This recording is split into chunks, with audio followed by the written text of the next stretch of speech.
છોટાઉદેપુર ખાતે મુસ્લિમ બિરાદરો દ્વારા હર્ષોલ્લાસ સાથે ઈદ ઉલ ફિત્રની ઉજવણી કરવામાં આવી। ઈદગાહ તેમજ વિવિધ મસ્જિદોમાં વિશેષ નમાઝ અદા કરવામાં આવી। નમાઝ બાદ પેશ ઇમામ સાહેબે દેશના શાંતિ, ભાઈચારા અને પ્રગતિ માટે ખાસ દુઆ કરી હતી।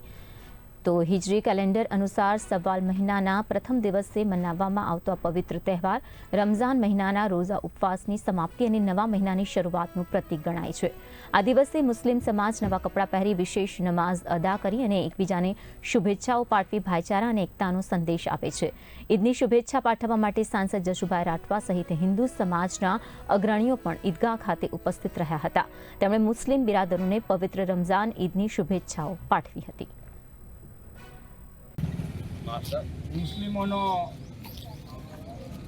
પવિત્ર તહેવાર અને પવિત્ર પર્વ એવા રમઝાન ઈદ નિમિત્તે છોટાઉદેપુરના તમામ મુસ્લિમ બિરાદરોને મળવાનું થયું, ત્યારે તમામ મુસ્લિમ બિરાદરોને ઈદની ખૂબ ખૂબ શુભેચ્છા પાઠવું છું, અભિનંદન આપું છું અને આપણે બધા સાથે મળીને આ ભારતને વિશ્વગુરુ બનાવવા માટેના પ્રયત્ન કરીએ એવી શુભેચ્છા પાઠવું છું।